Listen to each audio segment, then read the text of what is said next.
Detail study plan of last 15 days for CA inter January 25 exam. ये group 1 के लिए या तो ग्रुप 2 के लिए है। अगर आप बोथ ग्रुप के लिए प्रिपेयर कर रहे हो तो ये वीडियो आपके लिए नहीं है, आप यहाँ से इस वीडियो को छोड़ सकते हो। तो चलिए शुरुआत करते हैं। सबसे पहली बात, जब भी मैं पेपर 1 बोलूँ तब ग्रुप 2 वाले पेपर नंबर 4 समझ लेना, ठीक है, और क्रोनोलॉजिकली आप उसको अंडरस्टैंड कर लेना। तो चलिए शुरुआत करते हैं। सबसे पहली बात तो ये कि आप सब्जेक्ट को डिवाइड कर दो, यानी कि आप देख लीजिए कि कौन सा सब्जेक्ट आपके लिए इजी है एंड कौन सा सब्जेक्ट हार्ड है, क्योंकि आगे जब भी अपन प्लान बनाएंगे तो ये बाइफर्केशन आपको पता होना ज़रूरी है और ये हर स्टूडेंट के लिए अलग अलग हो सकता है। अब काफ़ी सारे स्टूडेंट्स बोलते हैं कि भैया इजी सब्जेक्ट में तो मार्क्स हम स्कोर कर लेंगे बट हार्ड सब्जेक्ट में हम स्कोर नहीं कर पाते हैं, तो इसके लिए क्या करें। देखो, हार्ड सब्जेक्ट के लिए important topics, paper pattern, paper hard आएगा, इजी आएगा, सारी चीज़ें मैं टेलीग्राम पे शेयर करने वाला हूँ। तो टेलीग्राम चैनल की लिंक आपको कमेंट डिस्क्रिप्शन बॉक्स में मिल जाएगी, उस पर क्लिक करिए एंड उसे ज्वाइन कर लीजिए। इसके साथ साथ बट काफ़ी सारे स्टूडेंट्स बोलते हैं कि भैया हमें कोई रिस्क नहीं लेना है, हमें ज़्यादा स्कोर करना है हार्ड सब्जेक्ट में, तो उनके लिए 100 to 120 most important question and answers की लिस्ट हमने बना ली है, जिसमें से आप एक्सपेक्ट कर सकते हो अराउंड 70 मार्क्स का पेपर। और ये हम नहीं, हमारे स्टूडेंट के रिव्यूज़ बोलते हैं। आप देख सकते हो कि काफ़ी सारे स्टूडेंट ने हमको रिव्यू दिया हुआ है हमारे IMP लिस्ट के ऊपर। लिंक आपको कमेंट डिस्क्रिप्शन बॉक्स में मिल जाएगी, उस लिंक पे क्लिक करोगे तो आपको इमीडिएट एक्सेस मिल जाएगा मोबाइल एप्लीकेशन एंड वेबसाइट के ऊपर, जिससे आप इजीली हमारे IMP लिस्ट को अब भी एक्सेस करके अपनी पढ़ाई शुरू कर सकते हो। तो आप ज़रूर से उस लिंक पे क्लिक करिए एंड उसको एक्सेस करिए एंड पढ़ाई शुरू कर दीजिए। टेलीग्राम पे जब मैं रिव्यू शेयर करूँ फिर ऐसा नहीं होना चाहिए कि यार लिंक सामने थी, काश क्लिक कर लिया होता और पढ़ाई शुरू कर ली होती तो बहुत बढ़िया होता। ये लास्ट के 10 अटेम्प्ट्स को एनालिसिस करके ये क्वेश्चंस को सिलेक्ट किए गए हैं और इसमें MCQ भी इंक्लूडेड है, तो सारी प्रॉब्लम्स आपकी सॉल्व हो जाएगी। अगर आप ये क्वेश्चंस पढ़ते हो तो आप आराम से इस एग्ज़ाम को क्लियर कर सकते हो and yes, this is enough to clear your CA inter January 25 exam. अगर मैं बात करूं कि जब आप हार्ड और इजी सब्जेक्ट में डिवाइड कर लो उसके बाद आपको क्या करना है, मैं आपको यहाँ पे टाइमलाइन वाइज दिखा देता हूँ। आपको 15 डेज़ का एक टाइमलाइन आपको बना लेना है। अब इसमें करना क्या है, आपको सबसे पहले हार्ड एंड इजी सब्जेक्ट को डिवाइड करने के बाद आपको ध्यान में ये रखना है कि आपको हार्ड सब्जेक्ट को थोड़ा टाइम ज़्यादा दे सको तो बढ़िया चीज़ है, क्योंकि उसमें आपको ज़्यादा टाइम वैसे भी चाहिएगा।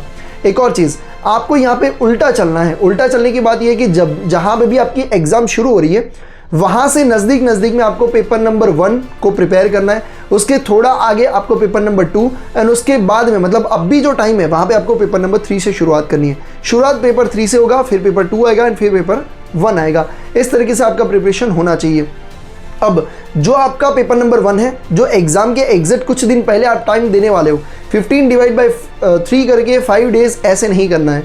आपको देखना है कि पेपर नंबर 1 में आपको कितना टाइम चाहिए। फॉर एग्जाम्पल आपको पेपर नंबर 1 में आपको 4 डेज़ चाहिए, तो मेक श्योर आप उसमें हाफ डे ज़्यादा दे और 4 की जगह 4.5 डेज़ आपको वहाँ पे उस सब्जेक्ट के लिए देना है। अब आप कहोगे कि भैया हम तो मैं 4 दिन में कंप्लीट कर देंगे, आधा दिन काहे ज़्यादा दे। देखो सिंपल सी बात है बेटा, अगर आपका पहला पेपर अच्छा गया, बाकी के पेपर में प्रिपरेशन कम होगी तो भी मोटिवेशन मिलेगा, यार इसमें तो 60+ 70+ आ जाएंगे, तो भैया आराम से बाकी 2 में भी क्लियर कर लेंगे, कुछ भी करेंगे बट पूरी रात जाग लेंगे बट क्लियर करना है। और वही पेपर अगर पहला ख़राब गया, बाकी 2 में बहुत बढ़िया प्रिपरेशन है, बट पेपर नंबर 1 ख़राब गया, 40-45 वगैरह है, तो उस टाइम पे आपको ऐसा लगेगा कि यार नहीं हो पाएगा, तो डीमोटिवेट हो जाओगे। तो आपको करना क्या है, आपको पेपर नंबर 1 के लिए ऑलवेज जितना आपको लगता है उससे हाफ डे ज़्यादा दीजिए। उसके बाद पेपर नंबर 2 को मैं मान के चलता हूँ कि आपके लिए हार्ड है, तो उसमें भी आपको ट्राई करना है कि इजी सब्जेक्ट से मतलब पेपर नंबर 3 से आपको थोड़ा सा ज़्यादा टाइम देना है। इस हिसाब से आप टाइम को डिवाइड कर दीजिए। फॉर एग्जाम्पल पेपर नंबर 1 को आपने दिया 4.5, पेपर जो आपका 2 है उसको आपने दिया हार्ड है इसलिए 6 दिन दिए हैं, मतलब 6 डेज़। और उसके बाद अगर हम बात करें तो अगेन पेपर नंबर 3 के लिए आपने 4.5 डेज़ दिया है, तो इस हिसाब से आपने डिवाइड कर लेना है।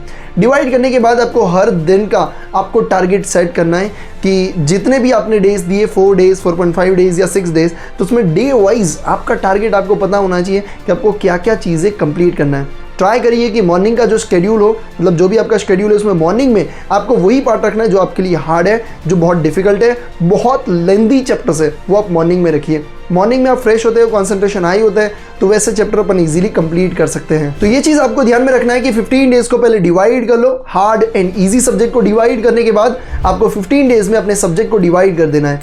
जब आप डे वाइज टारगेट सेट करो तब आपको ध्यान में रखना है कि मॉर्निंग में आपको हार्ड टारगेट या लेंथी चीज़ों को सिलेक्ट करना है, नून में थोड़ा बहुत एवरेज और इवनिंग में आपको ईजी वाली चीज़ें रखनी है, क्योंकि आपका एनर्जी के हिसाब से ये अपने को सेट करना बहुत ज़रूरी है। अगर आप कहोगे कि नहीं भैया हमें एक सब्जेक्ट के लिए नहीं जाना है, हमें 2 सब्जेक्ट के लिए जाना है, कोई बात नहीं, मॉर्निंग में आप हार्ड सब्जेक्ट को उठाइए और मॉर्निंग लंच के बाद आप इजी सब्जेक्ट या आपका जो एवरेज सब्जेक्ट है उसको आप प्रिपेयर कर सकते हो। बट मेक श्योर पेपर 1 के पहले लास्ट 3 डेज आपको पेपर नंबर 1 का ही पढ़ाई करना है। वहाँ पे आप कॉम्प्रोमाइज़ नहीं कर सकते, वहाँ पे सिर्फ एक ही सब्जेक्ट पढ़ना है और वो है पेपर नंबर 1 के लिए। ठीक है भाई, तो ग्रुप 1 वाले पेपर नंबर 1 को 4 समझ रहे हैं, 2 को 5 एंड 3 को 6।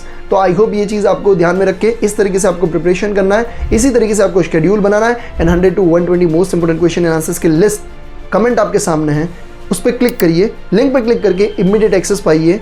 रिव्यूज़ देखने के बाद ऐसा नहीं होना चाहिए कि काश वो क्वेश्चंस पढ़ लिए होते तो बहुत बढ़िया होता। आई होप आपको ये वीडियो बहुत हेल्पफुल लगेगा। काफ़ी सारी चीज़ें टेलीग्राम पे भी फ्री में शेयर करने वाला हूँ, तो उसे आप ज़रूर से ज्वाइन कर लीजिए। Thank you so much.